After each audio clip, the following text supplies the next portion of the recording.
any of you are listening and you don't know those things, it's okay. So the big question is, what are the top agents doing to absolutely crush it in real estate, grow their teams, and add more transactions year over year while so many struggle? If you ever thought about this, you're not alone. No one has been able to get the answers until now.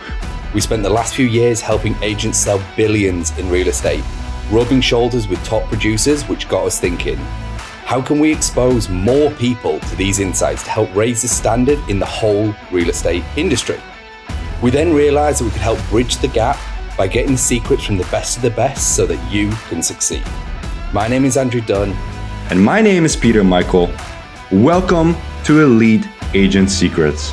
So speaking of the team, I'm assuming there's a lot of coaching going on inside your team as well. So that brings us to topic number 3. It's coaching. I'm sure it's not only individual. Right. So I want to know what happened 2.5 years ago first. Yeah, 2.5 years ago, a lot of shit changed. It did. So I want to know what happened 2.5 years ago. It was all of a sudden, okay, you are a businesswoman. You are going to create a business.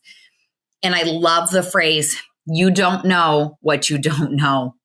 It gives me the feels now because it is the truth behind everything. And I think that's what's fun. It's why we're here on this earth is to learn. Like, so if you have any sort of, woo-woo background, is that you know that you maybe have had like other lives and that you get put back here on earth, or you come back to earth to do it again, to maybe get better at something. So sometimes I really sit down and I'm like, I wonder what it is that I'm trying to get better at. I think there's a few things that I'm working on this time, but I am pretty sure, and I can't perfectly nail this down, but I'm pretty sure it was Facebook or Instagram, scrolling through real estate stuff, whatever, blah, blah, blah. And I keep seeing real estate coaching. And I passed through watching one thing, and I will give credit. It was Krista Mashore. It was Krista Mashore coaching. She was running something again. I don't remember if it was a Facebook thing or if it was on Instagram, but she was talking about this book that she wrote, Sell 100 Homes a Year. And I was like, I need that book. And she said, she'll send it to you free. You just have to pay the $7.95 shipping and handling. I love that. I was like, yes, it looked pretty thin. So it looked like a quick read. And I really liked her energy. She was pretty bubbly. And I was like, yeah, I'm drawn to, you like what you like, right, guys? Yeah, she's a bit of a rock star. You're going to make me pick up this book now, too. It's good. It's good. It's great. Yeah, I've looked at her 30 and 30 challenge as well. Yeah, I've looked at her stuff.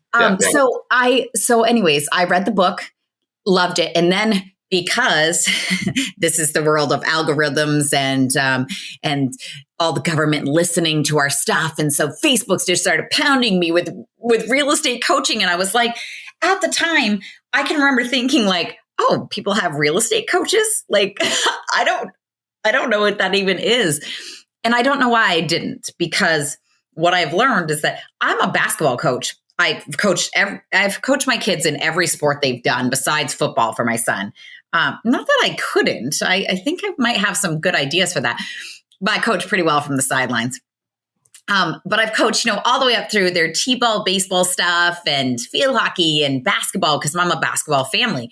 I do not coach anymore because I am working on my business. And once they got older and I have a boy and a girl, they're going in opposite directions all the time. So during the fall season, she had field hockey game one night. They'd have practices every night, and then he'd have football every weekend. So it was we were just nonstop. So I stopped coaching a few years ago, but hello, if we're coaching our kids up through, why wouldn't coaching still happen for everything? And so, we have to take these continuing education courses for real estate because we're a licensed, individual.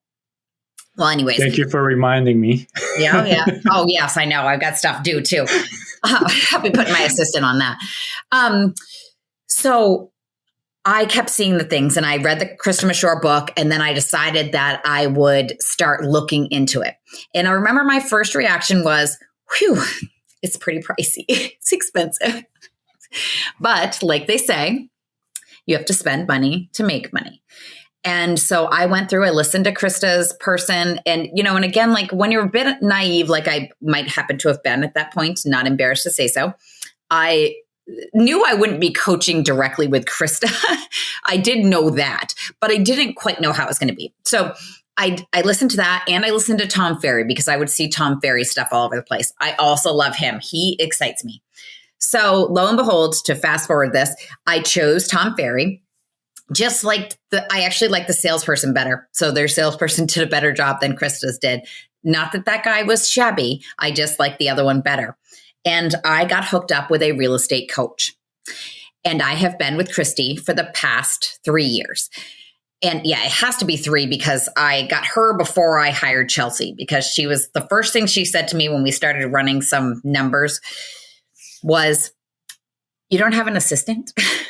And I was like, "Oh, nope. And I had just been chosen at the time. I'd just been chosen for the 40 under 40, the top 40 agents in the REMAX region. And so they break the country into regions. And so we actually have Canada in ours, and there are some seriously big producers up there. We have Canada, and we've got a couple Midwest towns, and then it's all of New England. Okay. So as one of the top 40 agents, that was a really big deal to me. But guys, I was at the bottom of that barrel. I was at that year was just, a few years ago, I was going to close. We had on target to close 76 transactions. So that was a really big first year. And within that, I had just barely hired Chelsea, but I just started in coaching. I didn't have a CRM, and I'm sure you know what CRM stands for. I did not.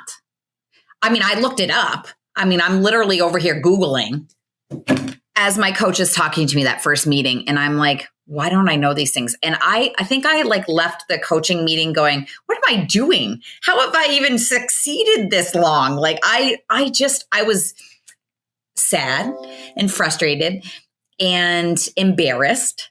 And then I got over it. And the next time I got on the coaching call with her, and mind you, I loved Christy. She's been my coach the entire time from the second I laid eyes on her. And I love it. We sit in this kind of a forum every week. And I have my calls with her they used to be Mondays. I hated that.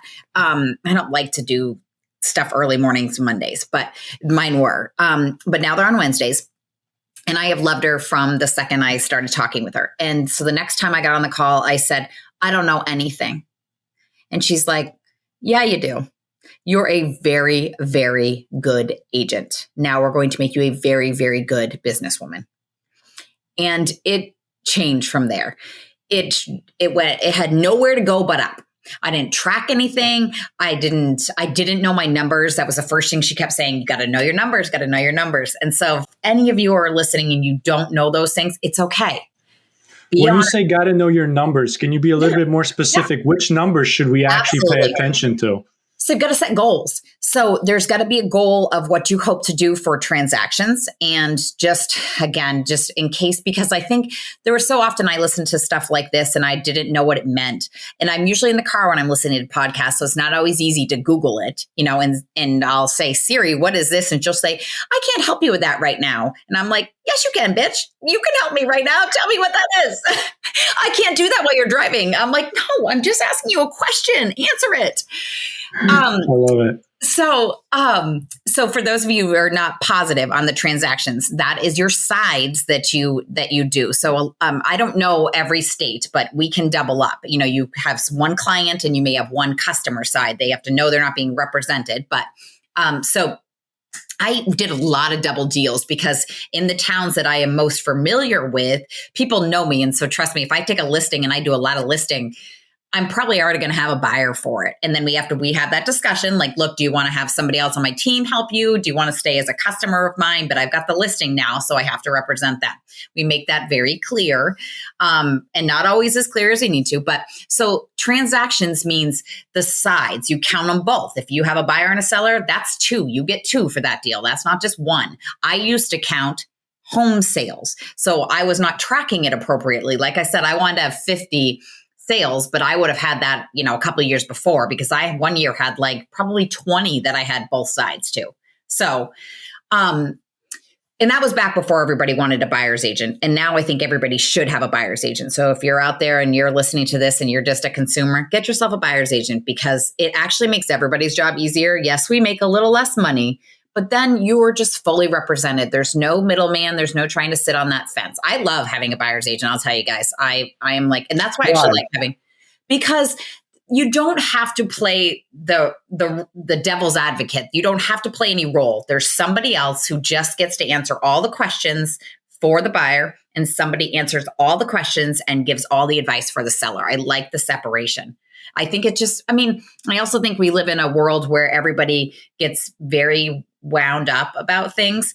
And so if you can make sure that everyone is separately represented. So basically you can say you have less chance to cloud your judgment because there's a little bit of degrees of separation between the buyer and the seller, as opposed to you advising both parties. Yes. And because I know so many deals that come to mind that I slipped through doing it the best that I knew how to do, but it still wasn't the best I wanted it to be. And I didn't love that. And I didn't love if there was confusion. And so, that's why we educate our buyers all the time. We have a video that goes out and like talks about, and we try to explain it. And trust me, it still comes up all the time, but the more you educate, that's just part of, that knowledge agent stuff. I like to put out these videos like, hey, what does this mean? when someone says this. So I'm curious, Katie, as well. When you do represent both sides, do you do a variable commission for the sellers, or do you just treat it as two separate agents and No, I don't. You deserve. Well, I think that's too broad to ask, because it's a case by case basis.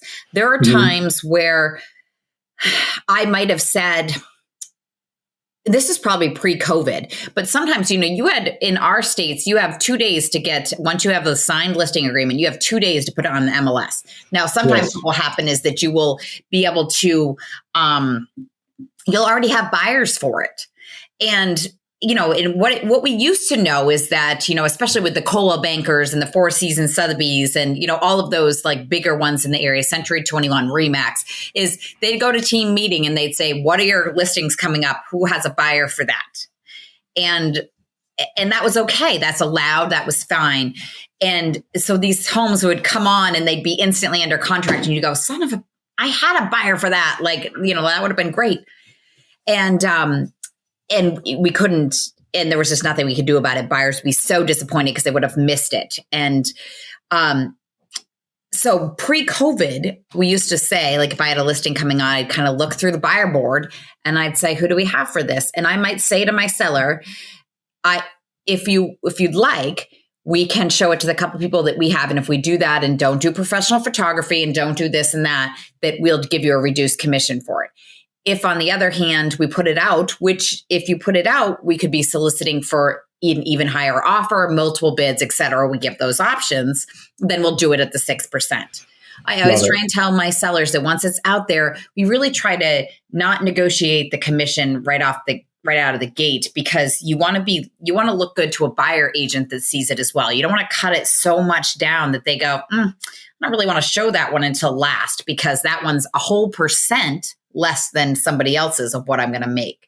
So it could be variable. I have lots of different scenarios. My repeat sellers, I automatically reduce for them because they're repeat. So I'm taking care of them. They came back to me. So I automatically drop 0.5% for those. So yes, it can be variable, but most of the time it's not.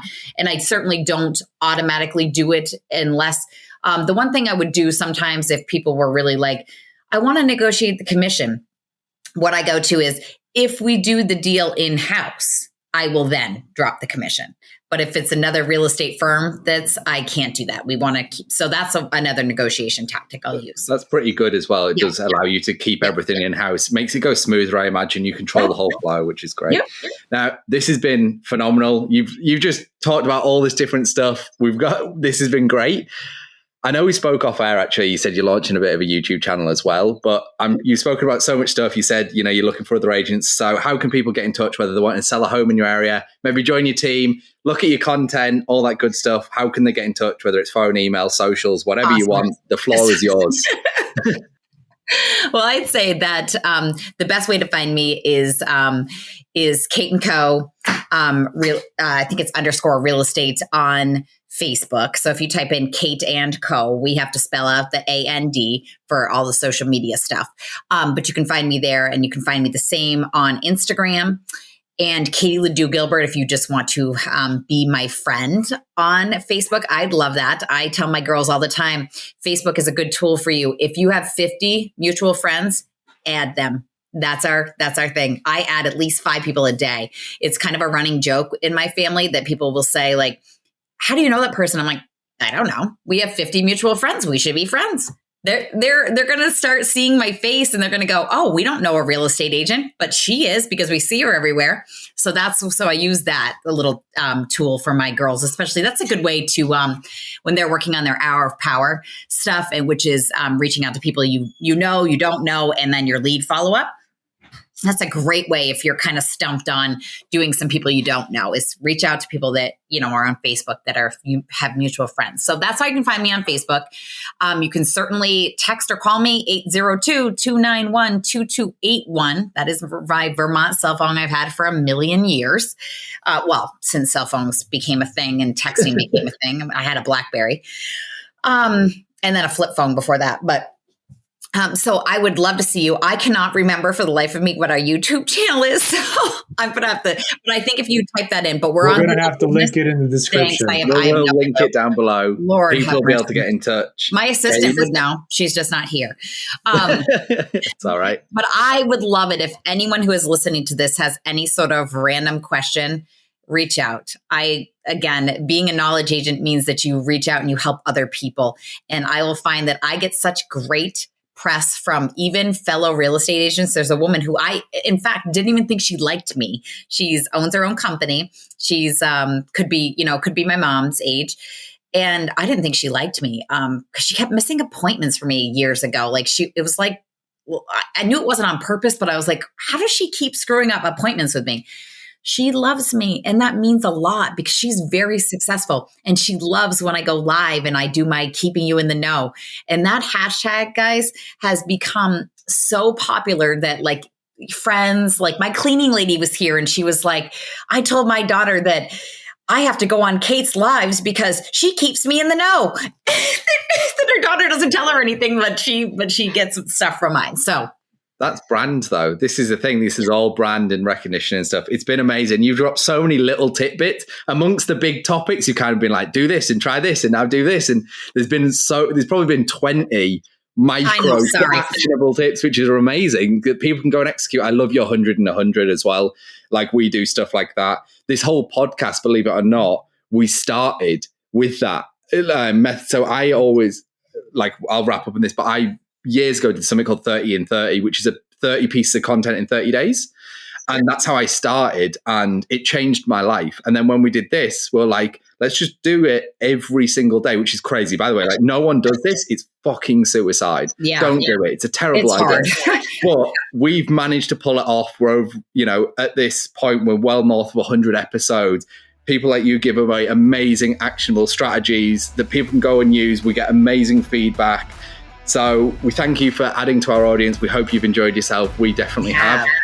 And everyone listening, we hope you have enjoyed listening to Katie. We hope you reach out. Oh, and by the way, if you're listening to this and you aren't making over $100,000 per year in GCI and you're looking for a predictable system to get you there, then head over to go.eliteagentsecrets.com.